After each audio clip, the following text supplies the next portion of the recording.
Hello, everyone. First, I want to ask you, are you hearing me and seeing me well? Please write comments if something is wrong. My name is Valeria Kisilova. I'm the PR manager at the International Laboratory for Experimental Urban Design at the HEC University, which is one of the top universities in Russia. And the campuses are spread all over Moscow and St. Petersburg, Nizhny Novgorod, and Perm. Here in HEC University, we have our laboratory where we are holding the master program Prototyping Future Cities, which is supervised by the former chief architect of Barcelona, Vicente Guallart.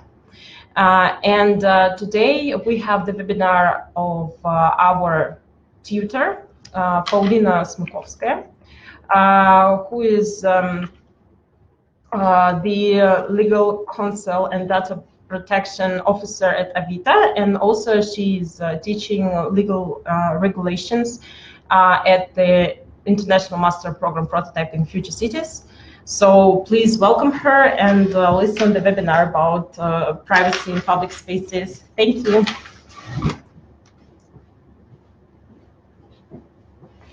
Hello, everyone. Good to meet you.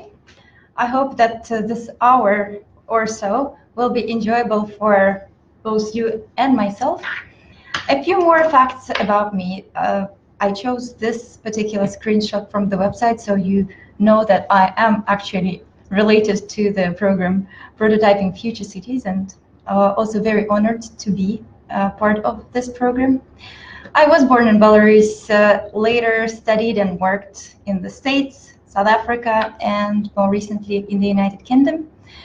I have been based in Moscow for the past 3 years, working here at the HEC at Avita. I have been practicing for over 9 years with IT, and my interest in cities actually started with smart cities. Since then, I changed my mind, and now I am against smart cities, so this should give you a little bit of context for this topic today. And now, let's meet you. Please tell me your name and which country you're from. It would be great if you could also add which specialization you're studying or which sphere you're practicing.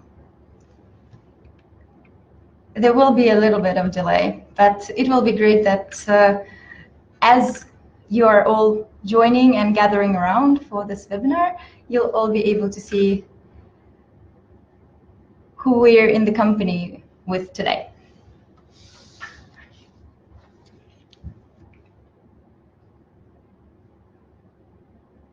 Anyone? Yay! Great. Hi, Ali from Pakistan. Hi, Shadi.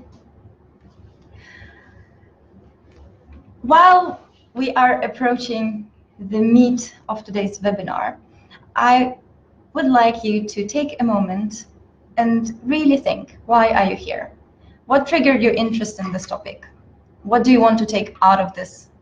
Because you will invest an hour of your day to listen to privacy topic, and it's a long time. There must be a reason why you chose to do it. Think about it for yourself. No need to comment in the chat. And compare how my purpose matches yours. I hope it does, at least to some extent. What I would like to talk to you about is how to strike a fair balance between privacy and other rights. Privacy is a human right, and it must be protected by the state. A democratic state is obliged to guarantee that our privacy is ensured. Democracy is a concept that is beyond today's discussion, but majority of the states do subscribe, at least in principle, to this form of government. So in that state, privacy is not the only right that needs protection. There are other rights national security, freedom of expression, public health, protection of morals. And how do we find that fine line between privacy and the other rights if they come into conflict? This is the purpose of today's webinar, because law gives an answer to this question, how to strike that fair balance. We will get, and I'll adjust myself slightly to be more comfortable, we'll get to that purpose through these three major stops.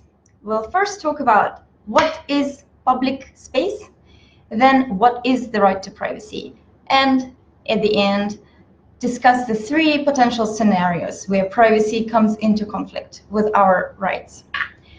There are more scenarios, and maybe we will have time at the end to answer the questions if you will have other examples that you also like to consider. But I've chosen these three because they come from kind of different spheres of life, and they show that privacy discussion is wider than just the face recognition hype that's been lately in the news. And I hope that this will give you just enough overview to further research and read on about these potential conflicts with privacy on your own. And there we go. Let's jump into it. Public space. I decided to start with this concept because it seems to be slightly easier to cover than the concept of privacy. There are lots of debates nonetheless about what public space is and what, especially nowadays with pervasive technology, can be considered as public or private. And does anyone know what this picture is? There will be a delay, so I'll ask you to type an answer in the chat in any case. But for those of you who are not familiar with the picture on the screen, this is Nolli map. Giambattista Nolli is an Italian architect and surveyor who created this unique and revolutionary at the time map in the 18th century. What's special about it is that he colored all the public spaces in white. So you can see the colonnades of St. Peter's Square and the Pantheon as white because these are accessible civic spaces. And for the purposes of this webinar, I suggest that we stick with this definition. If a place is accessible to public, it is considered as public space. It doesn't matter whether it closes down overnight or at other times, or whether you need to pay to get in. For instance, public subway or an amusement park will be public places. The question I have for you now, whether there should be privacy in such open, accessible public places. If you believe that there should be privacy, please type a plus in the chat. If you don't think anything should remain private, then type a minus. Let's see if you're around.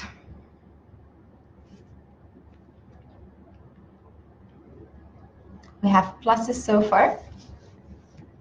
Is there any minus? Is there anyone who thinks that there should be no privacy?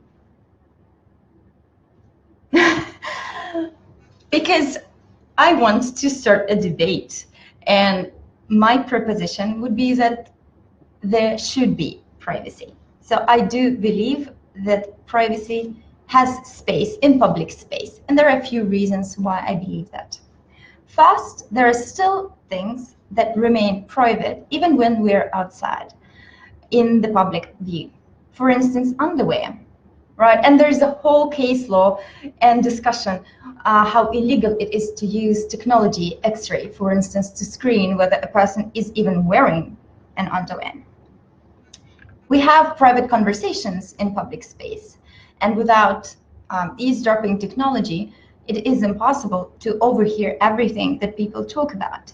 And this matters because we choose what to discuss and what not to discuss, depending on whether we feel that someone can overhear our conversation. Another example I have for you is you writing something down in your notebook while sitting on a park bench, or maybe reading your chat message on your phone. Additionally, the whole concept of a city historically been so related to anonymity. People uprooted themselves and moved to the city to break away from the past and to become one of the many. Moreover, architecture of the cities provided that shelter. Narrow streets and passages and cul-de-sacs, they all created the atmosphere of you being able to hide and being able to step outside into the public. It's interesting to see how the interests to curb privacy were reflected in architecture, and I mostly mean Paris and Washington, and in fact Moscow, the cities where the avenues were built in such a way that you could see from one standpoint vast territory ahead. And this type of architecture, in fact, helps state authorities to control the crowd because you can see much more and there's much less space for privacy. And if we jump forward to modern day, our Nolly map may look quite different, right? Because of the technology that is installed nearly on every corner. We can't quite say that all of the space that is not the street and not the public space is invisible. And there is no more need to control the public space with architecture when we can do that with technology. I love the quote provided by William Mitchell about that change in the city, where its key element used to be opacity, now it's electronic transparency. Irrespective of whether you believe there should be privacy guaranteed in public space or there shouldn't, it is clearly a challenge if you do want to maintain some part of privacy while you're outside. Let's move on. What is the right to privacy? I have a list of questions for you that will lead you into that mind space. Please, let's get interactive again.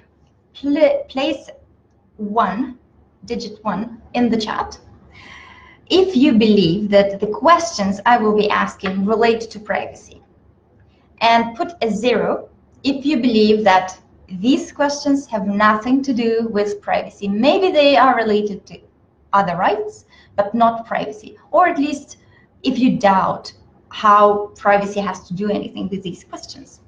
Are you ready?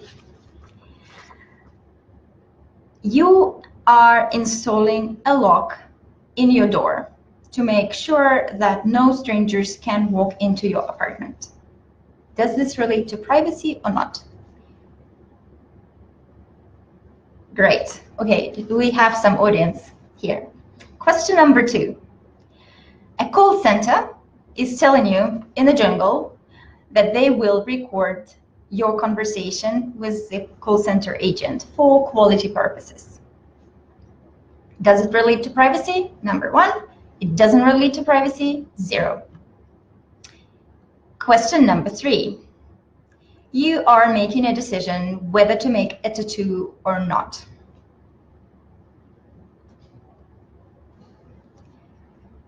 Now, a little bit trickier. Someone's making a decision whether to get an abortion or to keep a child.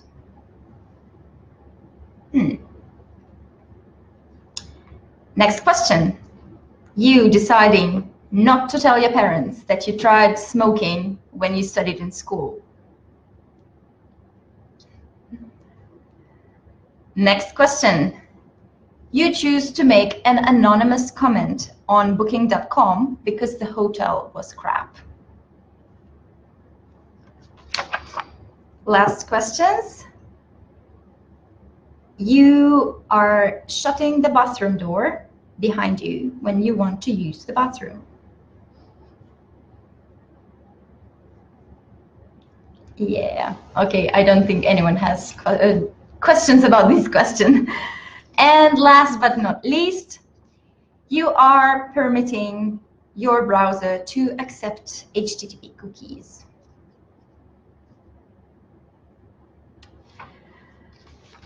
Well, these seem to be quite versatile questions, but they all do relate to privacy. And thank you so much for being interactive and leaving your digits in the chat. It really helps to see that you're engaged. Great. The definition that I love, although it's not official, is that privacy is possibly any personal interest with an obligation to justify intrusion. If you feel that there is someone out there in the world that you might not want to know particular type of information, have anything to do with your body, the place where you live, where you work, then it relates to your privacy. Someone has to justify why they want to intrude. And the questions that I presented to you, they show that there are very different spheres that are all encompassed in this notion. So generally, there are 5 types that are identified. First is territorial privacy, right? Your home. Then it's bodily, the decisions that relate to your body. Informational privacy. Now it's the most trending type of privacy because it is related to data protection. Any kind of information about you that you intend to keep private. Communications privacy. Contents of your messenger, contents of your phone conversations. And decisional privacy. Who to marry, which products to buy, and so on. A little bit more context on how this notion came about. The feelings that are embedded in privacy protection have been around for centuries, and it's just very recently that we started discussing them in the terms of legal protection. So what are these feelings? The feelings of shame, right? The Adam and Eve icon demonstrates that sense of violation of privacy when Adam and Eve realized that they were naked. With that intrusion into their body space, they wanted to cover themselves. Whether you believe the story was real or not, it does give you a good idea of that feeling. Apparently, the thick walls and the walls that separate rooms were a luxury for quite some time in history. So people had to overhear any kind of private matters that happened with their neighbors or with the large family that they lived with. And that clearly is related to privacy, and us wanting to build standalone houses or at least thick walls between the apartment is also a demonstration of our need to be private. An interesting icon and an interesting concept, the seal of confession. It very much relates to legal protection because it created the precedent that in some types of relations, it is essential that the communication and the exchange of information between the two people must remain confidential. A priest is obliged to keep secret anything that he overhears during the confession. The same type of concept was later transferred to, for instance, attorney-client privilege, where the attorney is not obliged to testify against his own client. Same with the doctor's secrecy. Psychotherapist is not obliged to testify against the client.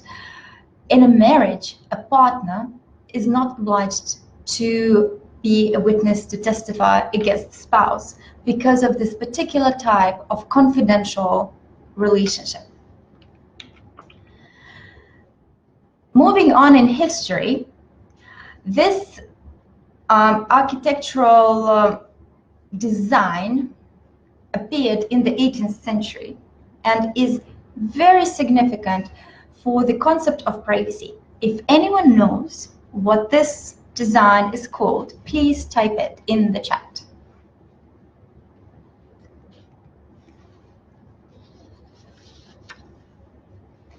I'll give it a few more minutes. Yay, it is a panopticon indeed. Panopticon is an invention of society when it faced the problem of huge law enforcement institutions where there were not enough people to ensure and supervise safety of all inmates. Jeremy Bentham, 18th century English philosopher, proposed this particular structure to solve the problem. While all inmates feel that at any moment they can be observed by the guard, their behavior changes. And it is a miraculous discovery about our human behavior. There is no need for a guard per each inmate anymore, because the variety of options from which we choose when we feel that someone may be watching is limited at the core. So we self-censor ourselves without even realizing it if we may be watched.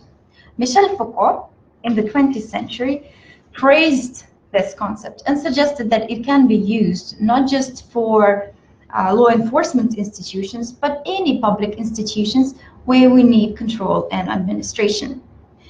And as Foucault said, and I love the quote, such surveillance is permanent in its effects, even if discontinuous in its action. So it doesn't matter if the guard is watching, we are behaving. This was later demonstrated, discussed, used for the 1984 book by George Orwell, and I hope you recognized the analogy. But let's now return to modern days.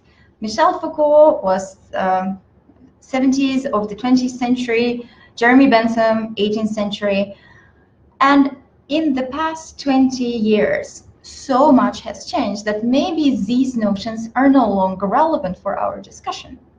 I will argue that they are ever more relevant than before.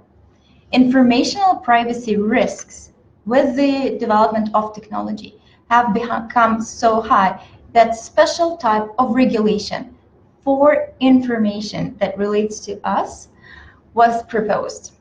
In 1995, European Data Protection Directive was adopted.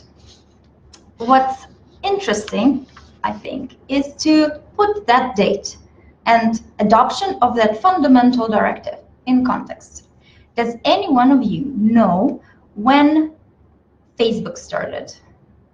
Approximate year. Can you type that in the chat for me, please? When did Facebook start?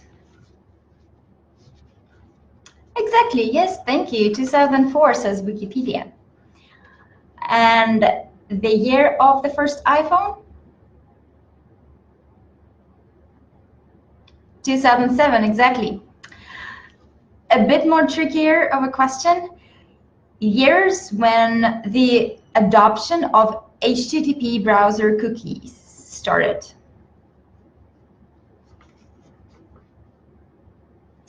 Nope, not 2016, not 11. It's before that, I'll give you a hint.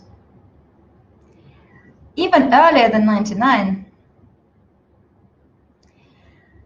I won't keep you guessing, but it is in the 90s, about 94, 96. So think about it. Data Protection Directive that regulated personal data processing in Europe for over 20 years was adopted in 1995. It's only in 2018 last year, when General Data Protection Regulation substituted the directive. What's peculiar about the European directive is that many countries, beyond Europe as well, took that document as the base for developing their own data protection laws. And data protection covers any information that relates to identified or identifiable individual. So in 1995, way before the explosion of social networking, what kind of information was related to an individual? And think about what types of information relate to us today in 2019. So in European regulation, online identifiers such as the information from cookies and MAC address are also now recognized as personal data and are regulated. However, because there is so much more that we can discuss around personal data, I would like to leave it here and move back to privacy. Even if a country does not have a specific data protection law, that part of privacy, informational privacy, is still protected by the privacy regulation, and we'll move to that shortly. But just to leave you with this, and this is a very important and very complex slide, even for a lawyer, how data protection relates to privacy. The right to privacy guarantees you protection from intrusion. And as we discussed, it can relate to the space, to your body, to your decisions, to your religion, while data protection covers the informational bit of privacy. And it doesn't have to be confidential to be protected by data protection. For instance, my name, Paulina Smakovska, is not confidential, but it is protected by personal data regulation because it gives me control over what happens to my information. There may be legitimate grounds for others to use my information. For instance, for Lera to introduce me as a speaker for this webinar, for the HC to have me on their record as a tutor, many, many other reasons. However, I have the right to know who, how, what, when does with my personal data. I hope this makes sense. And let's get to the juice of today's webinar, the balancing test. As mentioned before, privacy is not an absolute right, and it can be limited in very specific, narrow circumstances. So now we will look at when privacy can be limited.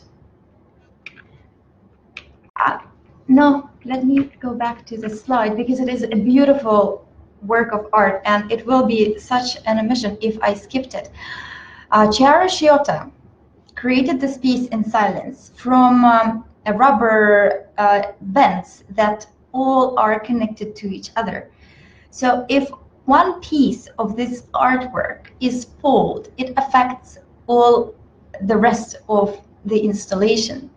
And I believe it is such a beautiful representation for our rights, first as a network, and second as how a limitation of one person's right can affect the entire system. So before we willingly, knowingly give up our own right, also consider how will this affect the people that are around me and the society I'm part of. Now, to an intense slide. International Covenant on Civil and Political Rights, Article 17. This is the base for legal protection of privacy worldwide. And the reason why I'm saying worldwide and the reason why I've chosen this particular covenant is because it is the worldwidest document of all that sets the list of the rights. And it is not just a declaration. It is, in fact, the document that binds a state. You will see on the picture that colored in blue are the countries who have undertaken the obligations under this covenant, and I will refer to it also as ICCPR for convenience, that adopted the ICCPR, ratified it. The countries colored in white are not parties to the treaty, and the countries that are in blue, and you will see that China is notably the largest country, are not bound by the ICCPR. However, they do agree to it in principle. 173 countries in total are bound, well, no, I'm sorry, I will correct myself, have expressed their agreement with the treaty in some way or another. So at this time, there is no other treaty that compares in scope or the extent of obligation. Even if you are skeptical about how international human rights legal framework works, notably the one backed by the United Nations, it is still a very interesting theoretical piece of information because it gives that methodological framework that can balance the rights when they are in conflict. Possibly there are other ways to find fair balance for conflicting rights, ethics, efficiency. And since today we're talking about law, let's see how the law suggests we do it. The right to privacy, I will read it out. In fact, these are beautiful words. No one shall be subjected to arbitrary or unlawful interference with his privacy, family, home, or correspondence, nor to unlawful attacks on his honor and reputation. The key words that I would like you to remember from this phrase are arbitrary or unlawful. So it means that if interference is not arbitrary or unlawful, it is possible. This is where I'm saying that privacy can be limited. However, any limitation must meet the three-part test. First, that limitation must be prescribed by law. It means that there has to be a piece of legislation that says that someone, state authority, can do X, Y, Z to achieve a particular purpose. And that law has to be accessible. It can't be a secret law. So if you feel that at any moment your privacy is limited, you can demand transparency. You have the right to see which legal provision prescribes that intrusion. Secondly, there has to be a legitimate aim. And as legitimate, the following aims are recognized: national security, public safety, prevention of crime, protection of health and morals, protection of rights of others, and in the same vein, protection of other fundamental rights and public interests. These do seem like legitimate aims to limit one individual's right to privacy. And the third bit of the test is necessity and proportionality. This is the trickiest one, and this is where most of the arguments in courts take place. It means that if there is a public interest that needs protection and it outweighs that individual's right to privacy, that balance, that intrusion must cause the least harm to the person whose privacy is limited. So that measure must be least intrusive of all the measures that are available. It means that that limitation can't just be done for the sake of convenience or because it's innovative, and we all love innovation, right?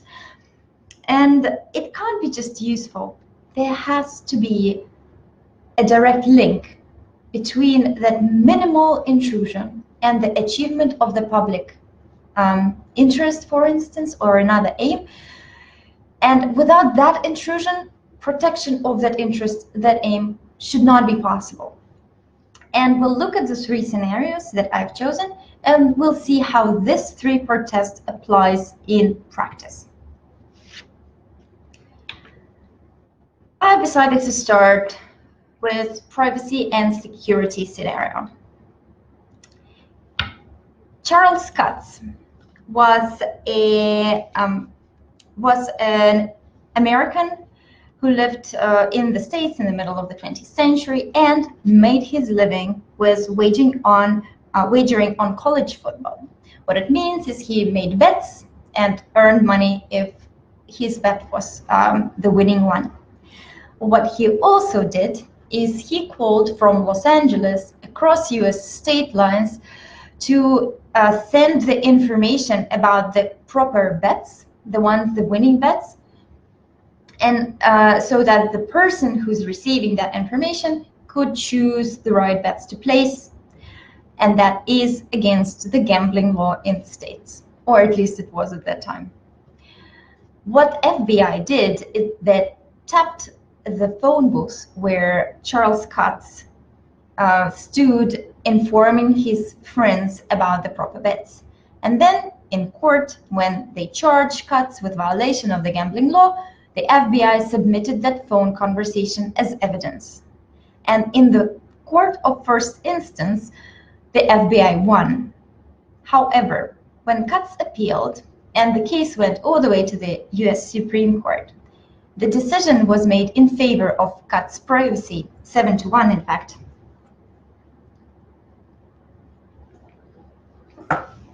And what the court said was that under the Fourth Amendment, and Fourth Amendment is the one that guarantees privacy in the States, what a person seeks to preserve as private, even in an area accessible to public, may be constitutionally protected.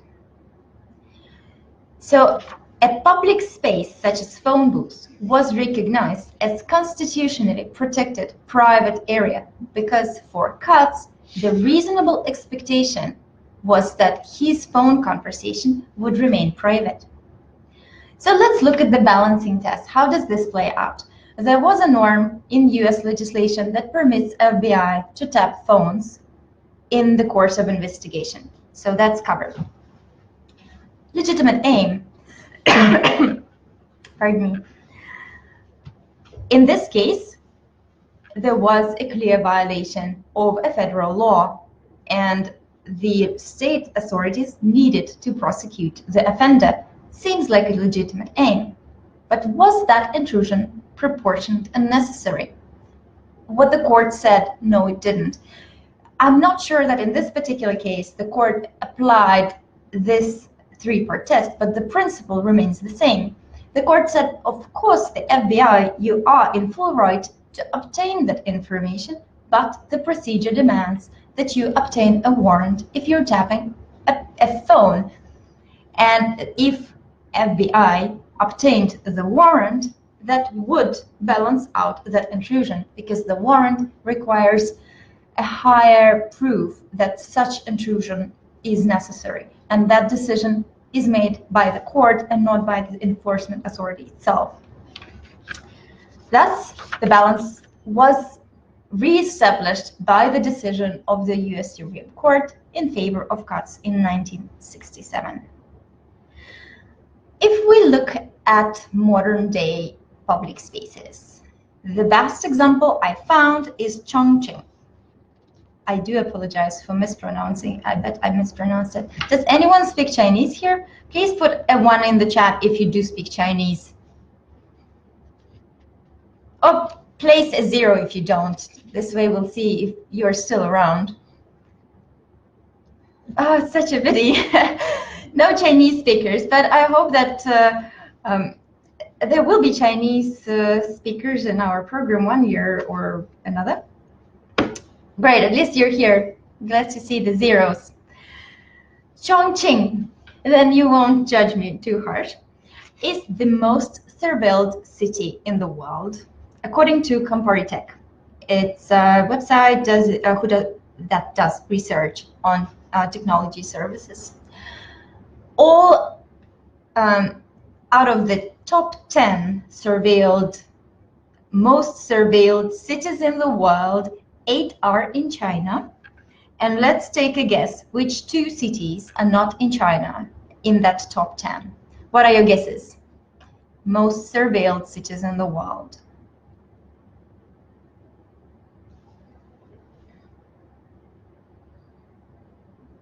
Any guesses? Ah, great, London is one of them indeed.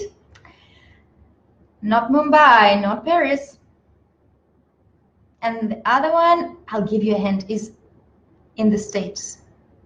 Not Moscow, not yet. A city in the States that's most surveilled. What do you think? Surprisingly, it's Atlanta. It is clearly subject to change, but as such. And what is the 3-part test scenario here, right? Let's assume that there is a provision in Chinese legislation that sets the right of state authorities to install cameras for surveillance purposes. Legitimate aims, 100%, especially in Chongqing, from what I read. There used to be organized crime groups operating, and after the installation of heavy public surveillance, the crime rates subsided. So it may very well be to that limitation of the scope of actions that crime groups adopted because they knew now they could be watched. Additionally, it is convenient because there is no need to send traffic guards around the city while the cameras could observe who's violating traffic rules, who is parking in the wrong places, who's jaywalking. In fact, I read that the authorities can send the fine directly to the person's phone because that phone may be connected to the license plate that is recognized from the camera, and that's, for instance, parked in the wrong place. So the legitimate aims are there. However, is this really necessary? That extent of convenience that the surveillance provides, because in this scenario, even in public, you can't quite be outside of the watch. And although we are more in the comfort of our own enclosed private space, but what makes the city a city is the space between the houses, between the buildings, the places that are public. And if we all limit the range of our actions while we are out together enjoying the city, it may not be such a positive prospect for the cities where we want to live in the future. This is a hypothetical question, but I do doubt that necessity criteria is met in these kinds of settings of heavy surveillance. There's another step up to this game, and this is face recognition. And face recognition uses biometric technology. What that means is that there is a database, a golden source core database of individuals' pictures and their identification. So while a camera can record a person, a face recognition technology camera can also connect that picture, that image recorded, to the database of images to identify an individual. So when that technology is in operation, it presents an even higher invasion to privacy, because it's not just your image that stays with the state authorities, it's also your instant identification. And I give an example of Hong Kong protests where this became a debated topic. And what about Europe, you may ask? We've looked at the States, we've been in Asia. Europe, unlike China, has adopted fully the ICCPR, and it also has the European Charter on Human Rights that guarantees similar protection to privacy in Article 8.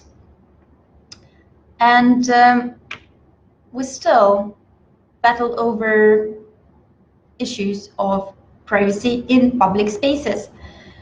This map provides a list of countries that have full or partial burqa bans. It is any kind of Muslim face covering cloth, not just burqa, but that's the term used for these kind of legislative initiatives.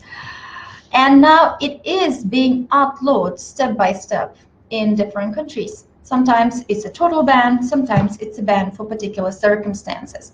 And it's causing challenges, and it is related directly to human rights, because for centuries we've lived in a particular way in cities that did not demand such privacy intrusions, and now because we've invented the technology to limit privacy, all of a sudden it becomes so necessary that first, we install cameras everywhere, and second, we don't like it when people can avoid being recorded by covering their face, even if it has nothing to do with illegal activity.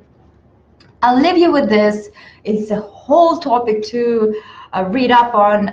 Please do. It's a really interesting debate going on in European countries, and I'm sure abroad. It's just an example to show that irrespective of where the country stands in relation to democracy adherence, there are still a lot of discussions whether the right limit is for privacy and for the public interests.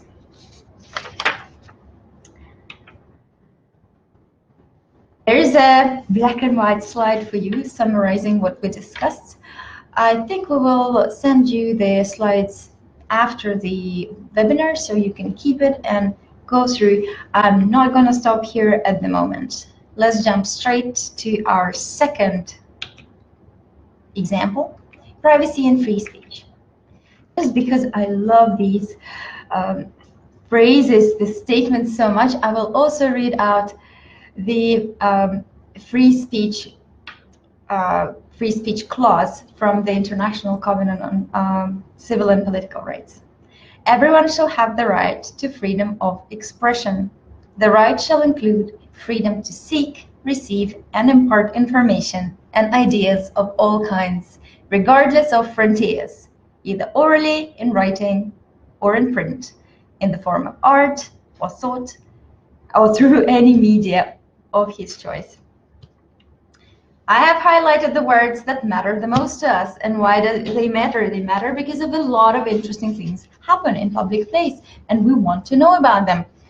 In fact, for many years, the phenomenon on paparazzi been entertaining and amusing us, the readers of the tabloids, and it's been way longer the core of discussion around privacy than the technological bit, right? So it's interesting to see that privacy in public space evolves depending on the media through which the information can be spread. And I called the beautiful ladies for help with this webinar. And the first one of the two that I will introduce you to today is Princess Caroline of Monaco.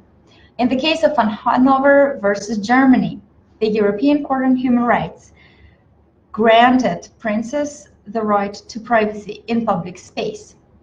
The context of the case was that the tabloids published pictures of the princess going around her business, shopping, dining, doing the things that are way beyond any public state functions of the royal family. And the German court declared that if a person is in the public eye, then any slightly amusing information about that person can be distributed. While the European Court on Human Rights disagreed with that decision, and I will quote, stated that the public does not have a legitimate interest in knowing where the princess is and how she behaves in private life, even if she appears in places that cannot always be described as secluded. In certain special circumstances, the right to be informed could extend to private life. However, it is not the case when the sole purpose of the publication is to satisfy curiosity regarding the details of private life. So this is your fair balance. If information is in public interest, then it is legitimate to distribute it if the information was obtained in public space. In this particular case, in Hanover versus Germany number 2 case, the court recognized the right to privacy to all the pictures except the ones where the prince was depicted in ill state. So the court found that the health condition of the prince was in public interest, so that picture could remain. And the second case I'd like to discuss today is Campbell versus Near Group Newspapers in 2004. It is a UK case, and what happened was that Naomi Campbell attended Narcotics Anonymous group, and a picture appeared along with an article exposing her. And what happened in the court is that Naomi accepted that she should rectify information that she previously distributed about her being done with drugs. So it was true that the reporters discovered, and she didn't contest it.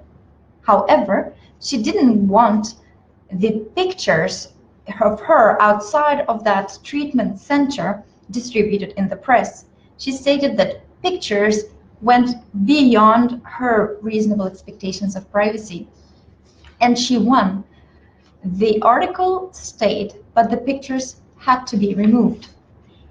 The court stated that it doesn't follow that if everyone can take a photograph because it's in a public place, that they can publish it to the world at large. And it can be a breach of privacy to publish a photo of someone in a situation of humiliation or severe distress when they are in public.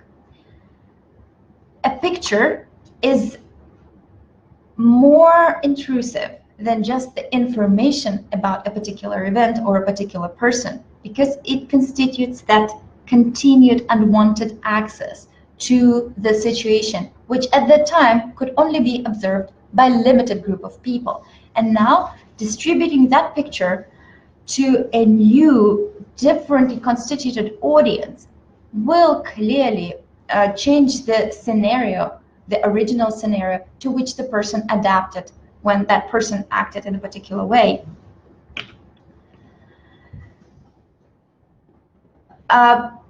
Just to summarize, interest to the public is not the same as public interest. So the relevant information that is protected by the right to be informed must have a certain standard of quality, and gossips are not protected. A picture is worth 1,000 words. It is crucial to be more mindful of privacy intrusions when you are recording images. And think about the audience to which the information or an image is distributed. Because a person tailors behavior according to the circumstances, we can't expect to act in the same way if we are presented to a different audience. Think of yourself going to a nightclub. You may be in public place, however, you may not want your colleagues at work to see the pictures or recordings from that party. Respect other people's privacy in this regard as well when you think about uploading their picture online the next time. And last but not least, privacy and commercial interests. What's interesting about this balance is how it evolved in the past few decades. If we look at the data collection pre-2000, we will see that some information was collected directly by the state, for instance, for census, for tax payment purposes, for registration, passports, etc. And some information was collected by the private sector, loyalty cards, for instance, or your shopping accounts in a particular store. However, the situation changed, and it is now so complicated. The people working for data brokers and the advertising industry themselves admit that they don't understand half of the data flows that are happening between the companies that are part of publishing and marketing and digital advertising. To us, this means that if earlier we could know at least who collects that information about us, now once it leaves our body, our mind, our devices, no idea where it ends up. And because majority of information is now collected and analyzed by private sector, not the state, we have very limited visibility about that information. Unlike the state, commercial companies can easily hide that information, for instance, under the trade secret legal protection. If an algorithm that is used to profile and segment and target us with a particular advertising is part of a commercial secret, then it will be problematic even for the state to extract it from the company, let alone an average user. One example that I want to note is the Toronto Sidewalk Labs project. Sidewalk Labs, for those of you who are not familiar with the company, is a sister company of Google and Alphabet company. In 2017, they started a project in Toronto to create a smart city segment around the waterfront. There was so much controversy around it about the data collection techniques and privacy safeguards that I'll skip this altogether and urge you to read up on Sidewalk Labs Toronto project. An interesting quote from Jim Balsillie, an ex-BlackBerry CEO, about the project. A colonizing experiment in surveillance capitalism, attempting to bulldoze important urban, civic, and political issues. Interestingly, the privacy expert on the project on behalf of Toronto also resigned last year over concerns about privacy protection. What's special about any commercial project that intrudes on privacy is that privacy always trumps the interest in earning profit. Any project, smart city project for that matter, must ensure that it meets privacy safeguards.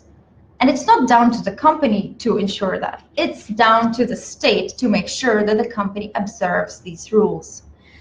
There are so many advantages to public-private partnerships. I'm certain that a lot of innovation has been introduced in Toronto, at least in prospective designs. And it would be an omission to decline any innovation just for the sake of privacy interests. But finding that fair balance is critical, because once the system is in place and operating, I am not sure what an average citizen could do to guarantee the privacy. And the reason for this is that consent fatigue. We are presented every day with such tremendous amounts of terms and conditions, of privacy policies by Google, by Amazon, by Facebook, by any little and large service that we encounter. We don't read them, right? Everybody knows that. But still, to a large degree, our consent is the basis that the companies use to process data. So let's take a theoretical example, and I'm not saying that this is what's going to happen in Toronto, that some kind of information is collected in public space, offline, and there is a company behind it that can match your MAC address with your profile on Google. There will be a clause in some privacy policy that permits the company to match that data for targeting advertising. And I bet you may never find it anywhere unless you're really looking. So I'll move closer to the conclusion of the webinar. I'm mindful of the time, and I'll just give you this bit of joke. It was installed, the billboard that you see was installed outside of Sidewalk Labs. I think it's quite clever on behalf of Apple, taking pride in ensuring privacy of their users, to say that they're in the business of staying out of yours. I have a question for you. Do you know how your data is processed? If you do, and you're certain, put a 1, and if you don't, put a 0, please. And it seems to be my last question for today. Oi!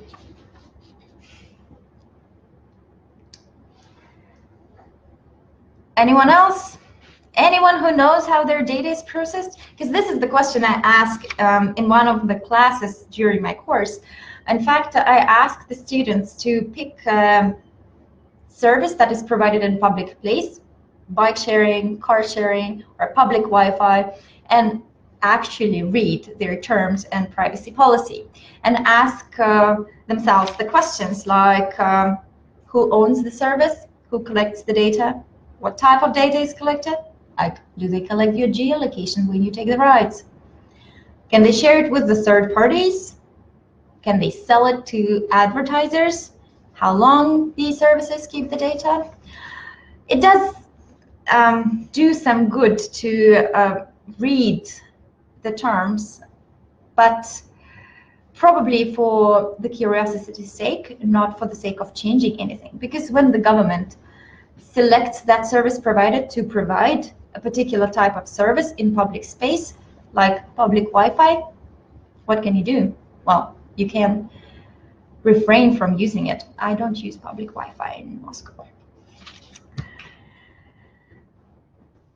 The main conclusion from the third segment is that we remain citizens in public place, and it really matters that the state treats us as citizens and takes our side when they're dealing with private companies that provide services in public space. We should not turn into consumers, because the protection of consumer rights is way, way, way different than the protection of the human rights, such as the right to privacy. What do we make of it? I have a concluding slide. It doesn't have any conclusions, though. I'll leave you with the questions.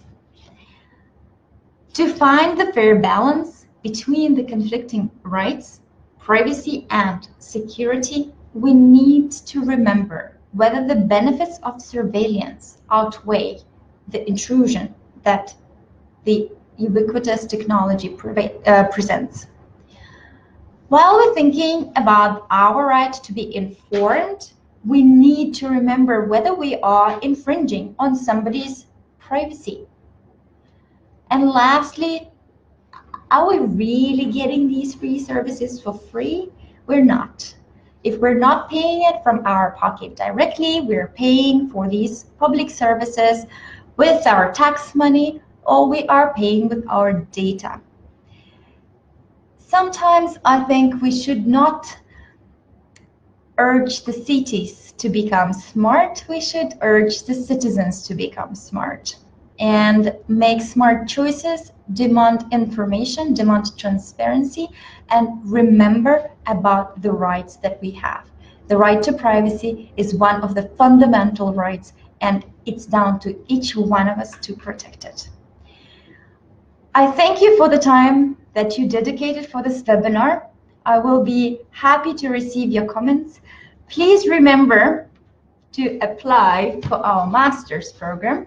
And the last slide with the contacts is for your reference if you want to get in touch. Thank you so much, everyone, and hope to see you in our program. Bye.